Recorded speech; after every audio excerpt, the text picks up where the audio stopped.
Assalamualaikum warahmatullahi wabarakatuh. Kami dari grup 2 yang terdiri daripada Muhammad Zamir bin Zakaria, Muhammad Hakim bin Arif bin Abdul Hamid, Nurul Fatimah Zahra binti Muhammad Nazaruddin, Siti Jamila Mariah Anu binti Muhammad Salim, serta pensyarah kami Puan Hasmah binti Hasan ingin membentangkan berkaitan Perlembagaan Malaysia. Soalan yang kami pilih adalah soalan 1, iaitu perlembagaan merupakan dokumen undang-undang yang menjadi asas kepada sistem pentadbiran negara. Jelaskan kandungan yang terdapat dalam perlembagaan serta perkara-perkara yang tidak boleh dipersoalkan dalam perlembagaan. Pada pandangan anda, mengapakah perkara-perkara ini tidak boleh dipersoalkan? Ini adalah nama serta jawatan yang diberi. Zamir pencari gambar atau video, Hakimi pencari isi maklumat, Fatimah mereka suara, Jamila penyedia slide. Kandungan slide kami ada 5, iaitu pengenalan, isi kandungan perlembagaan, perkara yang tidak boleh dipersoalkan, mengapa ia tidak boleh dipersoalkan, serta penutup. Seterusnya saya akan memberi kepada kawan saya Hakimi. Terima kasih Jamila. Saya akan membentangkan tentang pengenalan Perlembagaan Malaysia. Perlembagaan terdiri daripada beberapa prinsip.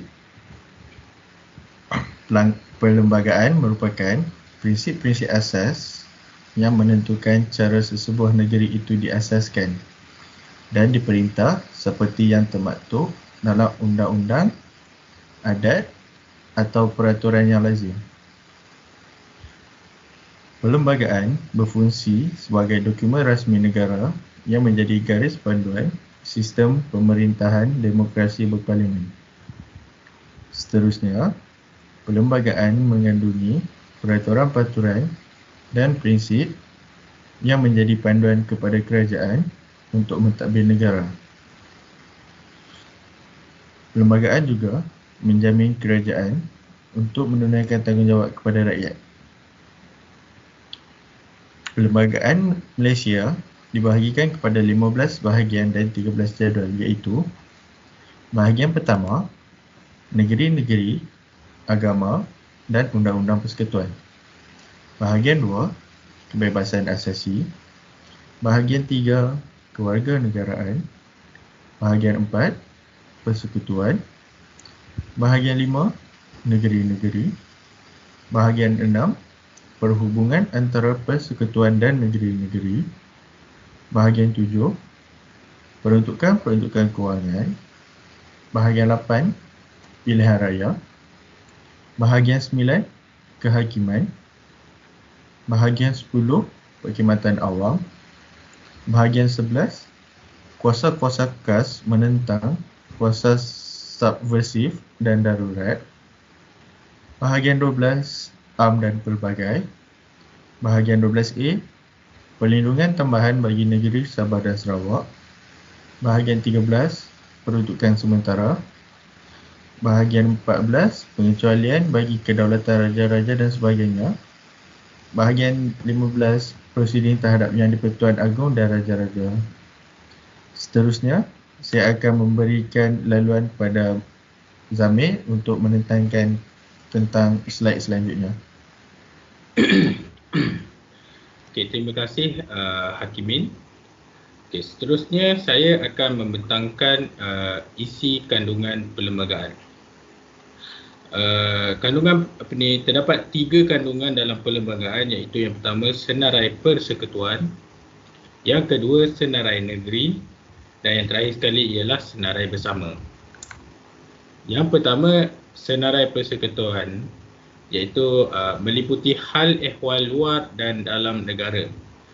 Contoh-contohnya, yang pertama hal ehwal luar negara, pertahanan, keselamatan dalam negara, undang-undang jenayah dan sivil, kewarganegaraan, perniagaan dan perusahaan, kewangan, pilihan raya negara, pentadbiran dan keadilan, Dan yang terakhir sekali ialah kebajikan orang asli.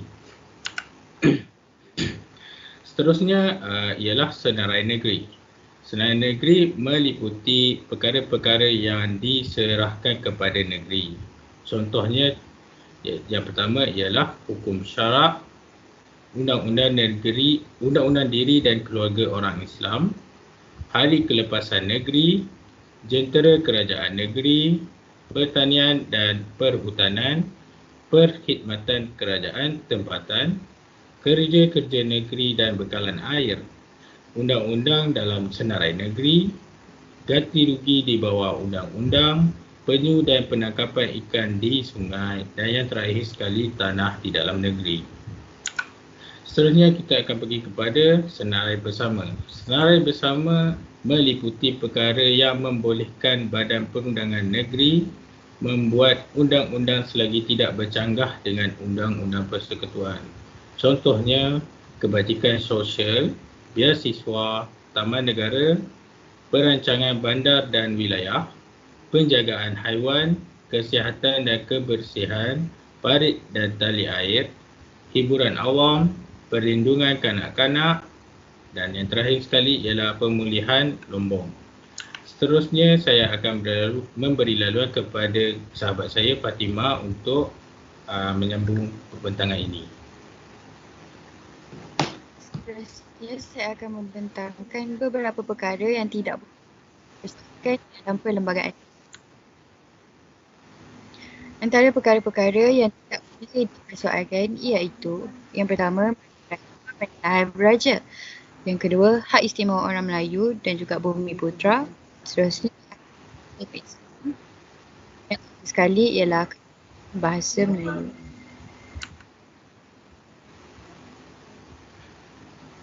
Berikut merupakan sebab-sebab mengapa perkara tersebut tidak boleh dipersoalkan di dalam perlembagaan.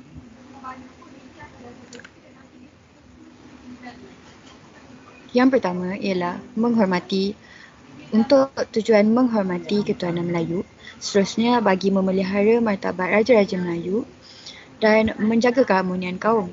Seterusnya untuk mengiktiraf hak orang Melayu dan Bumi Putra sebagai penduduk asal tanah Melayu.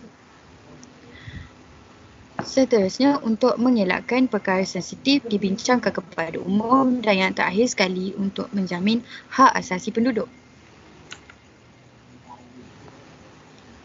Secara tuntasnya, Perlembagaan Malaysia adalah undang-undang bertulis yang memberikan pelbagai kepentingan kepada kita sebagai rakyat dan juga pemerintah serta pentadbiran negara. Setiap rakyat yang bergelar warga negara Malaysia hendaklah memahami dan menguasai sejarah pembentukan negara kita serta mengambil iktibar daripadanya. Pada hemat saya, kesepakatan dan perpaduan antara semua akan membawa kita ke arah yang lebih baik berbanding daripada bergerak secara berpecah belah. Persis kata peribahasa, bersatu kita teguh, bercerai kita roboh. Oleh itu, walau di mana kita berpihak, kita seharusnya sedar bahawa tanah yang kita pijak dan langit yang dijunjung adalah pinjaman daripada Tuhan buat sementara sahaja. Tiada apa yang kekal selamanya, tetapi mencapai kemajuan sejagat adalah perkara yang mampu dan wajib bagi menjadi agenda utama dalam masyarakat yang intelijensia. Sekian, itu sahaja daripada kami untuk tajuk perlembagaan. Terima kasih.